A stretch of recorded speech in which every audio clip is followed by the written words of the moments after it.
Hello and welcome to Political Economy for the End Times, talking political economy like there's no tomorrow. We are faced with intersecting crises. That the world economy has remained stagnant since 2008, with the possibility of another financial crash looming. The European project confronts a series of existential threats. Several Latin American economies are racked by familiar yet devastating economic imbalances. Even the Chinese juggernaut appears to be slowing. The natural world itself is groaning under the strain of capitalism's ravenous appetite, and the most jarring political mobilization that has arisen to meet these threats is a form of chauvinistic nativism that mimics the worst features of 20th century politics. A political economy for our times must directly address these crises and attempt to grasp their interrelation and fundamental causes. This podcast is put together by myself, Jack Copley, and Javier Moreno Zacares. We aren't any old country. We are a special country, one whose language, whose values, whose influence is felt the world over. Brits don't quit. Britain is better off inside the EU than out on our own. Given today's politics, it might come as a surprise that one of Margaret Thatcher's first speeches upon winning the general election in 1979 was to a Youth for Europe rally. After Conservative Prime Minister Edward Heath had led Britain into the European Economic Community in 1973, before his government was toppled by the miners' strike, the following Labour governments had been ambivalent about Europe. This was chiefly due to the Labour left, who opposed European integration on socialist grounds. Thatcher, in contrast, committed herself in the first years of her rule to European integration on an explicitly liberal basis. In her speech to the Youth for Europe rally, she asked the audience to, quote, ponder for a moment what the ideal of European freedom means to us. There can be no freedom without a free enterprise economy. The Treaty of Rome says little about the ideal of freedom, but defines at length the economic structures necessary to sustain it, end quote. By these economic structures, she meant competitive markets and the free flow of labor, goods, and capital. Behind closed doors, the Thatcher government was equally clear about the appeal of Europe. In addition to the economies of scale offered by the common market, Chancellor Geoffrey Howe explained to Thatcher that membership of the European monetary system was, quote, likely to mean alignment on the domestic economic policies of the strongest member economy, i.e. Germany. There is obviously nothing wrong with the objective of reaching German rates of inflation, allied to German ability to compete industrially. It is the objective of our policies, end quote. However, if the ultimate goal of European integration was national economic competitiveness on world capitalist markets, as Werner Bonnefeld in fact argued in our last episode, a rift would grow within the Conservative Party on how best to achieve this. Indeed, while government figures like Nigel Lawson supported monetary integration as a way to depoliticize economic discipline, Thatcher herself became more and more wary about Europe's political integration. Indeed, an important fraction of the Conservatives came to worry that Europe would become a flabby, undisciplined superstate, imposing social rights on Britain, and as such impinging on economic liberty and national sovereignty. The alternative road to national economic competitiveness lay in turning away from Europe and towards the world. That is, away from multilateralism and sticky rules to an unencumbered Britain, exercising its economic might on the world stage. A vision riven with racist imperial nostalgia and epitomized by the European Research Group slogan of Global Britain. Today, this division threatens to destroy the Conservative Party itself. The British left's stance towards Europe has been no less problematic. If the Social Democratic Labour Party of the 1970s was torn on how to reconcile an ostensible commitment to socialism with European integration, Blair's New Labour resolved this tension by abandoning the former while signing up to the EU's social chapter to guarantee a basic floor for workers' rights. It's not a surprise then that Corbyn's Labour Party, committed as it is to leftward social transformation, has once again stumbled on the question of Europe. Indeed, every attempt to mount a principled left position on Brexit appears to run into all sorts of problems. Support for Remain articulates a desire to keep the show on the road, for fear of the social disaster that could follow a retreat from the institutions of global capitalist order.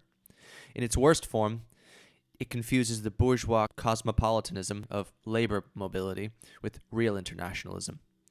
Support for Leave, or Lexit, means allying oneself with the forces of reaction and xenophobia. It also misses the true nature of capitalism, as if by pulling out of the EU, Britain wouldn't still be bound by the invisible threads of world market competition. Perhaps an agnostic view on the whole mess, Bragnosticism, is the most sensible approach. This, however, means failing to take a stand on the key political issue facing the country, and consequently being sidelined in the process, a dilemma that Corbyn currently faces.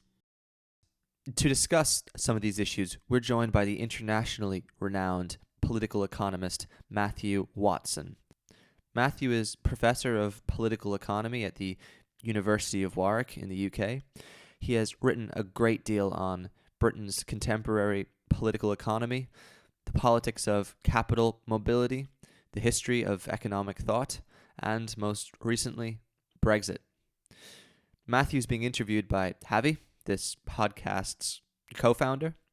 Javi is a Leverhulme Early Career Fellow at Warwick and researches on Spanish political economy, the transition to capitalism, and the politics of housing.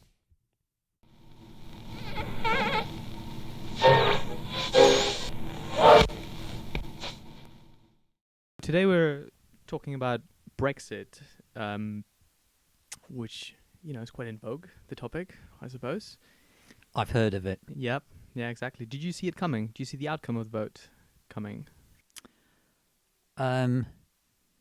Yes and no, I think. I'm not sure anyone, even with the direst of warnings, would have quite imagined that we could have got to exactly where we are now.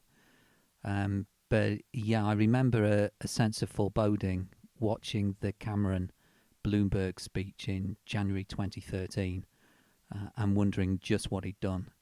Because at that stage it looked as though the only thing that was going to stop what has eventually happened was for him not to be able to win the 2015 election. I know that his pollsters were telling him at the time that the only way that he would maintain his position as Prime Minister was to go into coalition with the Liberal Democrats again.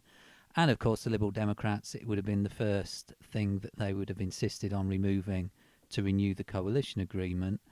And maybe Cameron made that speech thinking that it would never be necessary to hold the referendum in the first place. But it sent a shiver down my spine, because I thought that the way that British politics was going and the systematic inhabitation of lies about the European Union that's dominated British politics almost from the moment that Britain joined the EEC back in the 1970s, I assumed that would make it very difficult to put together a convincing political case for remaining within the European Union.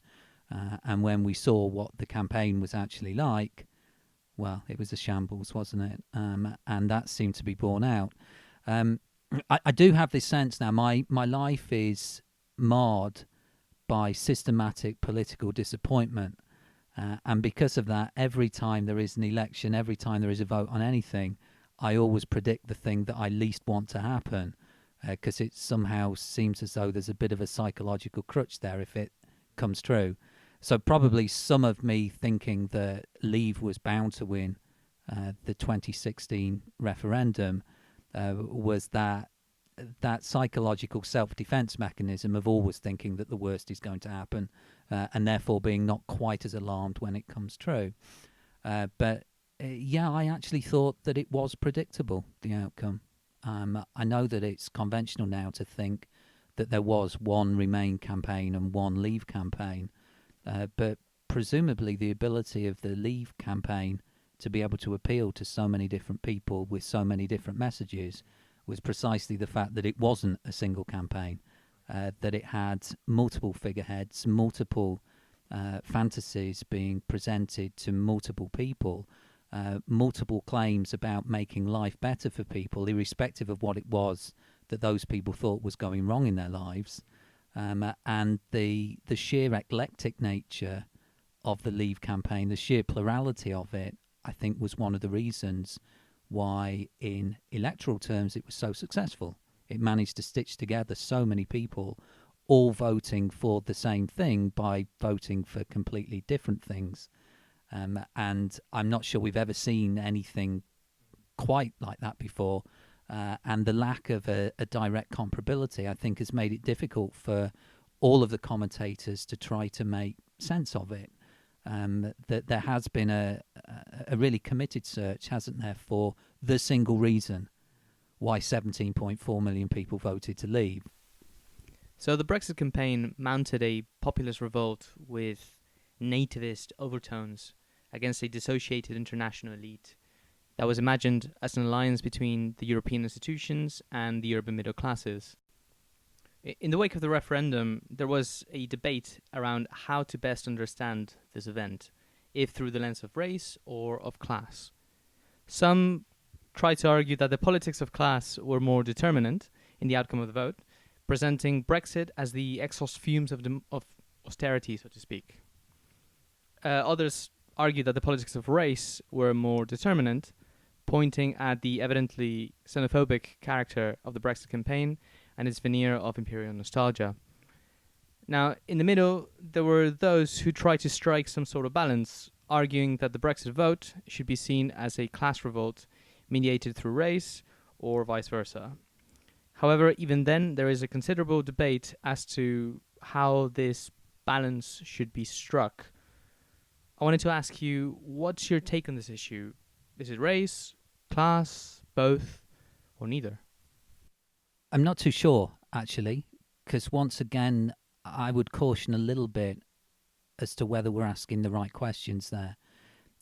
If we're trying to find some Archimedean point which will explain to us exactly why 17.4 million people all voted in the same way on a single day back 3 years ago, I'm not sure we're ever really going to be able to find that point.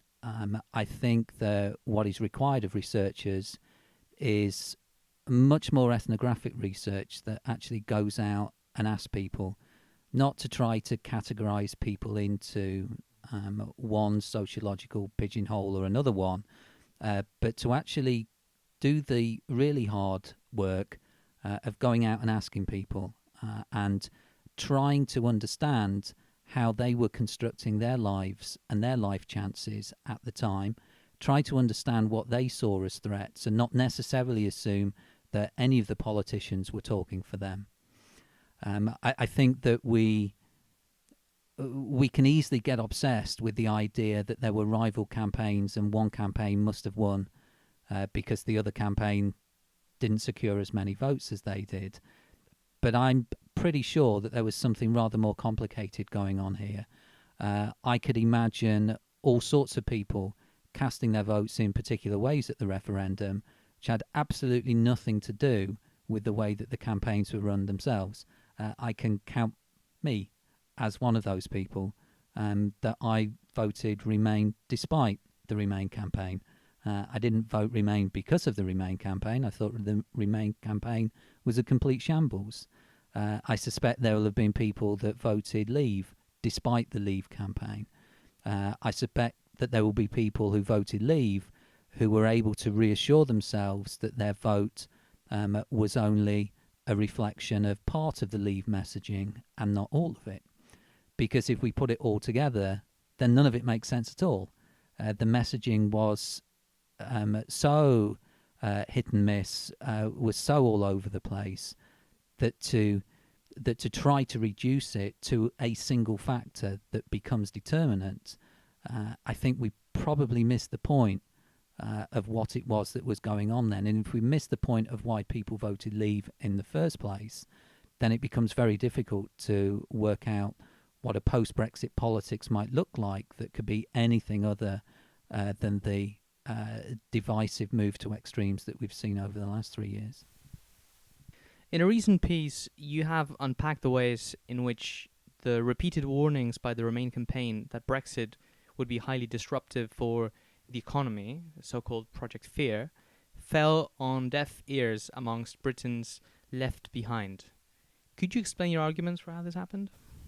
Yeah, sure. But the left behind was a phrase that I was reflecting at that time because it was prominent within the media. In that article, I actually prefer to position those people as the let down rather than the left behind.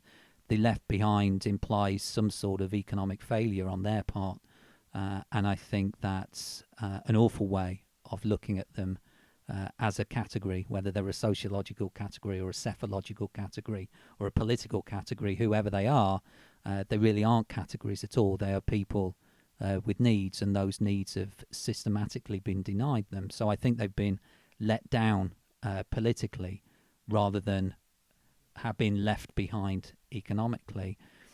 And because of that, I just always assumed that the messaging from the official Remain campaign completely missed the point of trying to connect with the lives that were being led around the country. Now, of course, austerity was a very important part of that, but when you have the Remain campaign being led by Cameron and Osborne, what are they going to be able to say about austerity? It's less than 12 months since they'd won a general election, bragging about the effects of their austerity measures and how sensible they'd been. So there was a revolt coming along those lines, surely, but it was one that could never be formally recognised by the Remain campaign because it would have to constitute a mea culpa. So let's have a quick look at how some of those figures around the economy were pushed by the Remain campaign. And you can imagine you can imagine Cameron and Osborne wargaming the situation of what would happen in the worst scenario Brexit case. And they decided to put a number on it. And the number was £4,300 that every family in the country would experience a material loss of. And then they tried to have these everyday homilies about what £4,300 would mean to people. And they were talking about the next decision you make on when to upgrade the conservatory at your home. You will have £4,300 less to do that with. The next holiday that you go on, you will have £4,300 less to go on holiday. Now, if you live 15 floors up a tower block, wondering about how you're going to upgrade your conservatory is not going to be the thing that really bothers you. If you're one of the lowest earning 40% of the in-work population where wages have been stagnant since the late 1990s, a holiday where you can spend over £4,500 on it is not going to be anything that's within your compass. So it could be that they were reflecting themselves and their Chipping Norton and Notting Hill sets and what a Brexit hit to the economy would mean to those people. And £4,300 might be meaningful in those contexts, and it might mean reining back on personal consumption to a degree. But if you don't have a personal disposable income that's above that level in the first place, saying that Brexit's going to take it away from you is clearly not going to resonate in any way whatsoever. There are a significant proportion of people in this country who, almost a fifth, for whom before the tax and benefit system kicks in, that at the time of the referendum, they earned around £6,000. You can't imagine £4,300 being taken away from £6,000 when you're going out to work pretty much every day and working harder than you've ever done for that sort of pittance. So that idea that the economy was under threat, the economy had to be defended, and to defend the economy, you would be defending your own additional ability to spend £4,300 on luxury consumption items every year. There's no wonder that that message really didn't sink home to so many of the people who, in the face of that dismissal of the lives that they led, that dismissal of what it meant to be like them, if they were then scooped up into an anti-establishment vote, then who can blame them? I think there's been a new welfare contract that's been introduced over the last 20 to 25 years in Britain. Much of it is organised through the means of work. And that the new social contract says that if you go out, if you get a job, if you work hard, then you will earn your rights of citizenship. And unless you do that, those rights will be taken away from you. But for too many people, again, we go back to the 40% of the in-work population who are at the bottom of wage earners lists, for whom wage growth has been either stagnant or negative since the late 1990s. These people find that they're going out and working harder than ever before, longer hours than ever before. The intensification of work is something that has struck very deeply with them. The rewards from work are getting less and less and less and less in a society in which consumption levels are, on average, rising. And so for those people, the new welfare contract, which suggests that work is central to everything that you can expect to have as a right of citizenship, has simply not been respected. They have been told that there's no chance of living anymore in a something-for-nothing society, that you have to do things to be able to expect to have the rights of citizenship presented to you. But for too many people in this country for 20 years and more, they think that they live in a society where they're not trying to claim something for doing nothing. They live in a society where nothing is coming to them, even though they're doing all of the somethings that they're being told to do by government. Most of the data that's come out since the referendum would suggest that the areas that voted most highly for Leave were not the areas where the effects of austerity in themselves had bitten most deeply, but it was the areas where the effects of austerity multiplied on top of effects of impoverishment that have 20, 30, 40 years in the making. And it's for those communities where average wages had fallen the most, rather than those communities where average wages have fallen most quickly in the context of post-2010 austerity, where Leave racked up at some surprisingly high levels of support. But of course, at the same time, as Danny Dorling reminds us, don't take your eye off the fact that Leave racked up most of its support, or a very good proportion of its support, within fairly wealthy communities. So if this is a revolt against middle-class people living in the southeast, most of it was propelled by middle-class people living in the southeast.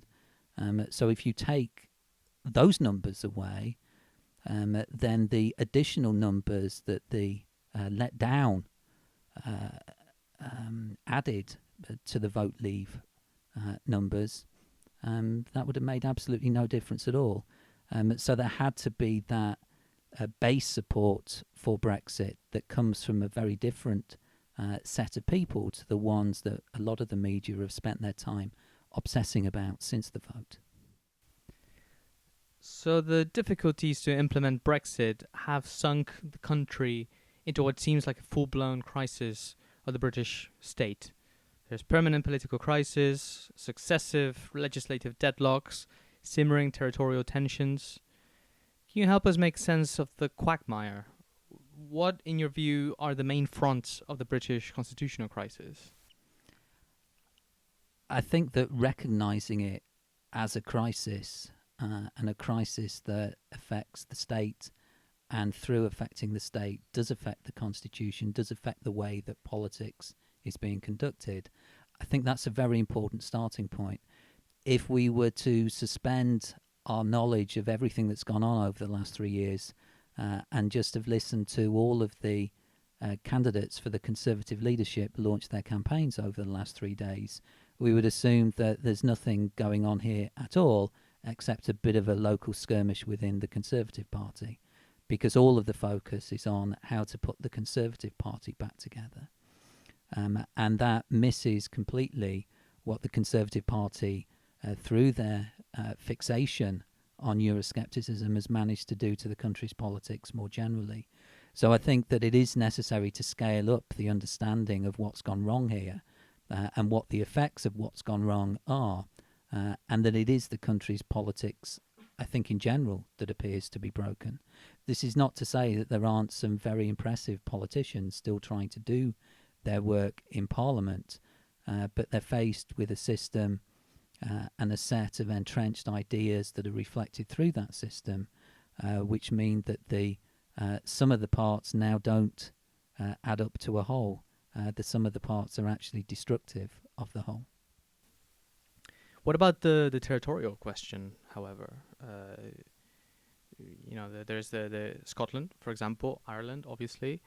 And then now, even though Wales voted predominantly for Brexit, there is a growing movement for Welsh independence. Do you think that Brexit was an English revolution, let's say, and that is potentially going to break up the union if it goes through? Oh, yeah, absolutely, to both of those answers.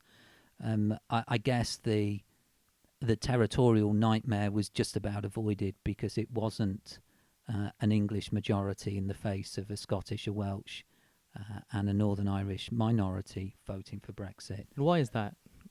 Why is Brexit so much more appealing to the English?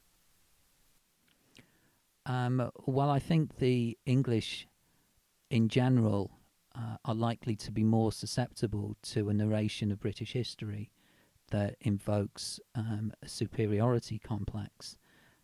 If you are brought up learning stories about Scottish or Welsh or Irish history, the English are often the oppressors, the English are often the invaders, the English are your colonists.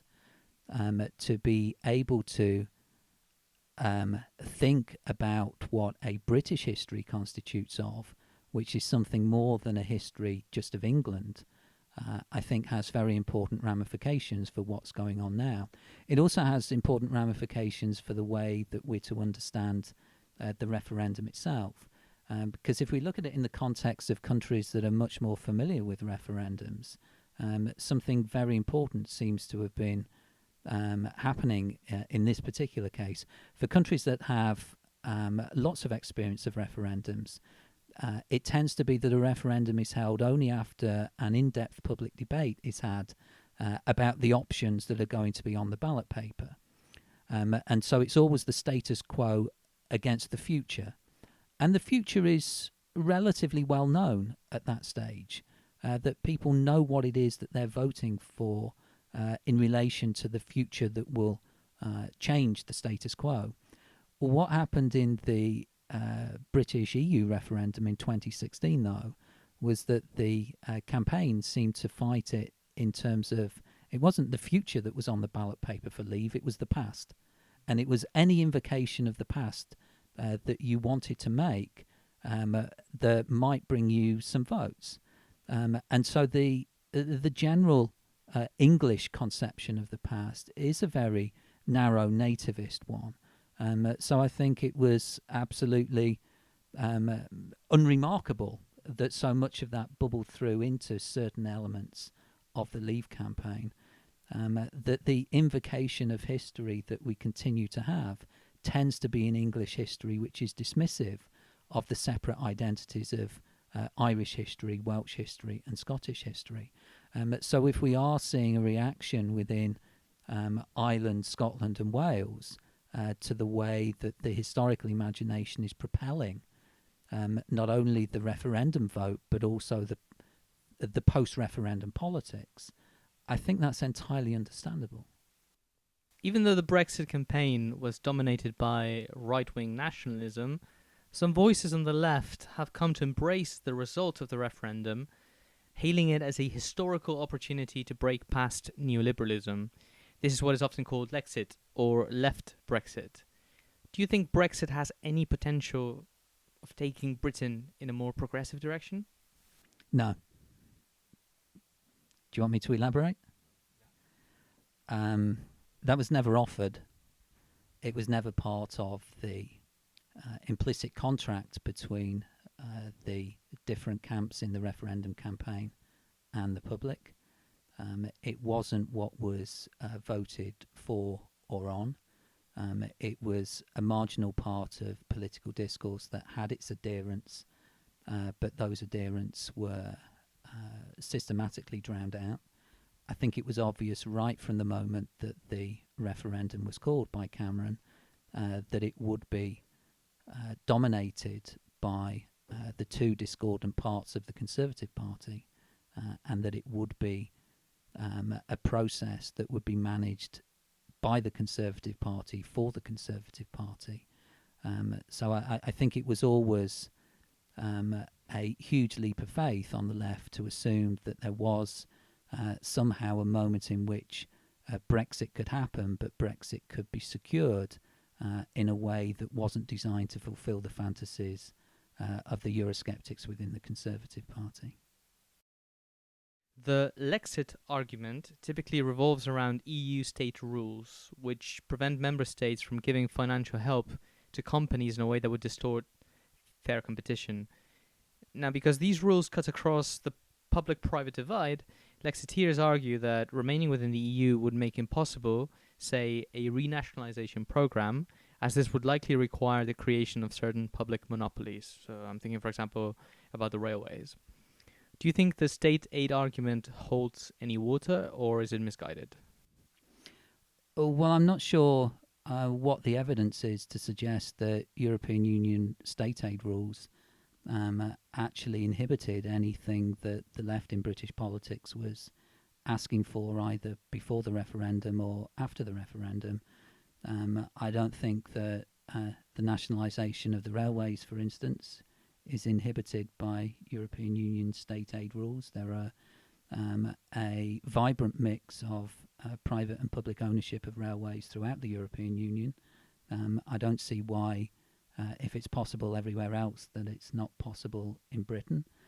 I think that the difficulties that the Labour Party had in 2017 approaching the country with something rather more progressive even than they did was conditioned by their own attempts to show that they weren't going to spend more money than was available to spend out of current income. It was nothing at all to do with the European Union. I don't think that anything that a Labour Party has tried, both in opposition or in government for the last 30 years, has found that there's been any constraint from the rules of the European Union. That's not to say that those rules themselves are perfect and should not be challenged or struggled over, but I do think it's trying to find a convenient source of blame for a political project that perhaps failed in its own terms. Some of the Lexiteer argument is about what can Corbyn do. And what Corbyn can do, I think, is entirely a separate question to all of the arguments about the future of the EU and the future of the British relationship with the EU. A lot of the arguments, or should be anyway, a lot of the arguments about what Corbyn can do should recognise the very complex supply chains that dominate so much of British manufacturing and British production now. And those supply chains are necessarily and irreducibly European in so much of their content. And I think that some of the more pragmatic frontbenchers, including John McDonnell, have begun to understand this and have begun to understand the way in which it's necessary to protect these supply chains. And those supply chains are most easily protected within the single market.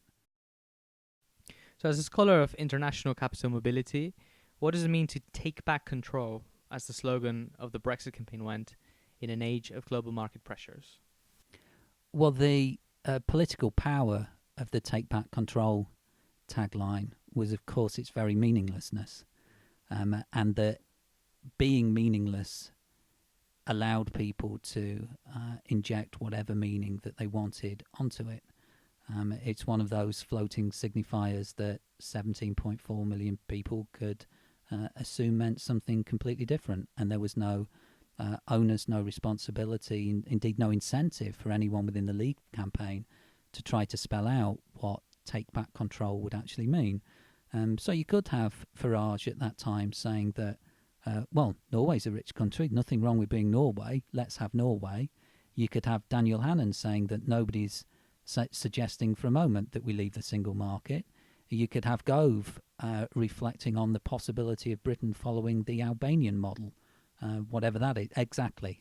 I can see your face, which your listeners will not be able to do, but that's the supposed intellectual of the... I just had never heard of the Albanian Well, model. nobody else has either, but that's what he was pushing until somebody asked him what that meant, and he decided to change the subject and talk about something else entirely. So take back control really doesn't have any meaning whatsoever.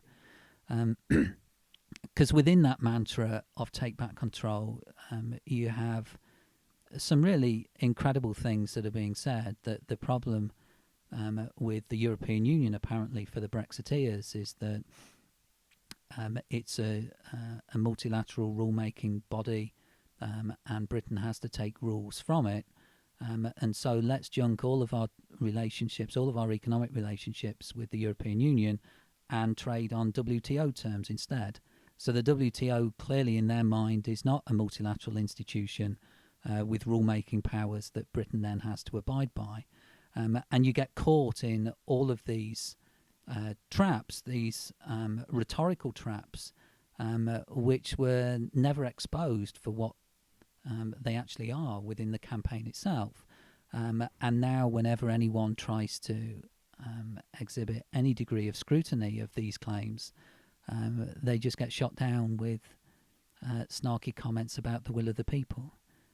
And then we find ourselves in the sort of situation that we're in now.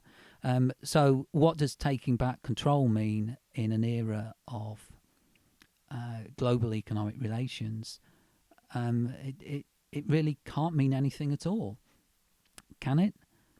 Unless that you can create for yourself, and the Lexiteers have to wonder about this as much as the Brexiteers, unless you can create for yourself some sort of self-contained national economic entity, then control will always be a very amorphous concept. That necessarily there will always have to be elements of power sharing, elements of sovereignty pooling, elements of control that you might in a perfect world wish that you and you alone had, but that obviously that you have to share that with people. And here's one of the elements of the past being on the ballot paper for so many people who voted Leave. You've mentioned once or twice, Javi, imperial nostalgia and this post-imperial angst, and how do we get that back? Well, a lot of the historical imaginary that's driven so much of the pro-Brexit fantasies has been related to those days when Britain was undeniably in control, and when a British Parliament or people acting on behalf of British Parliaments could make rules for a significant proportion of the world's population.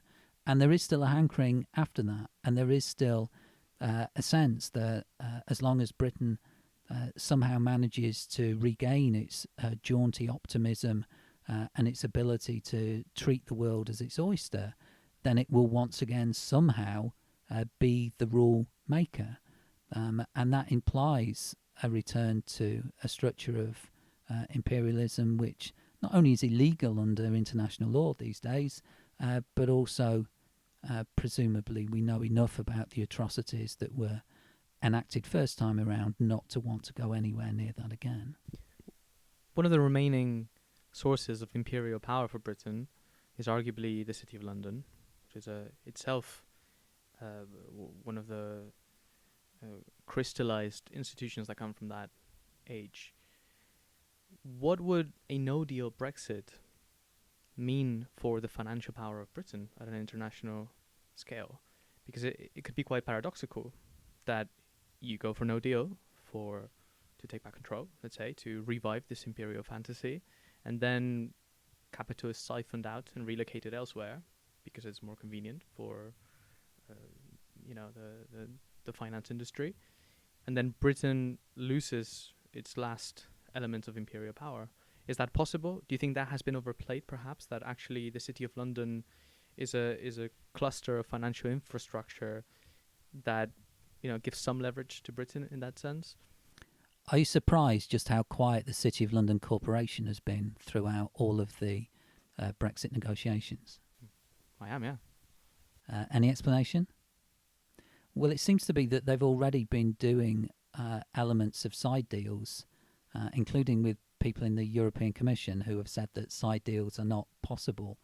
But I think part of the silence from the City of London Corporation is specifically to do with that there are ways of making sure that a lot of British financial business that's conducted within the city will be able to survive. This is not to say for 1 minute that all of the private institutions that currently operate from the city will find it as worthwhile operating from London in the future as they have done previously, which is why so many of the other major cities of the European Union are rolling the red carpet out to British bankers. But another question for you, Javi, are you also surprised at just how many hedge fund managers are vocal Brexiteers? It is interesting, isn't it? Including Farage himself as a banker. So much for the man of the people. Why is that? Well, there are European regulations that stop overly aggressive hedge fund activities, which so many of the hedge fund supporters and financial backers of Brexit campaign have felt that if they can be liberated from that, then that will be wonderful for their particular business. So the city is not a monolithic entity, that it operates across different segments of the financial structure. And I think that different bits of the city are positioning itself differently. A lot of the big hedge funds think that a no-deal Brexit would be wonderful because all of the rules of the game are off at that point, that there will be lots of cheap buying activities. Private equity firms are looking at where all of the real fire sale bargains will be within the British economy as soon as the European element of the supply chains are cut, and British firms find it very, very difficult to continue to operate in the way that they've become used to. Some of the clearing activities conducted within the City of London, they already seem to have been pluralised with the same institutions now operating in parallel across different European capitals in a way to try to Brexit-proof it. I would imagine that the threats that have been made by many Conservative politicians that the City of London can be turned into the largest offshore financial centre in the world, on many indicators it already is in that position, but they're threatening more and more and more of that. I suspect that so many of the segments of the city will find a way not only to survive but to thrive even through a no-deal Brexit, and the regional inequality within the British economy that the city is the figurehead of and the most obvious example of, I think will only get much, much worse in the context of Brexit, which brings us all the way back to the start when you were asking me about some of the categories of Leave voters, that the people who, or so many of those politically let down people who thought that Well, they might as well roll the dice because their life is bad enough as it is. It simply cannot get worse than this. They might actually see in the coming weeks and months that, unfortunately, yes, it can get worse than this. And the continual thriving of the city will be a key symbol of that, I would imagine. Well, that's all from us on this episode of Political Economy for the End Times. Next time, we're going to be joined by Professor Jean Grugel, and we're going to be discussing the crisis of the pink tide in Latin America and what this means for the political economy of the region. We hope you tune in again.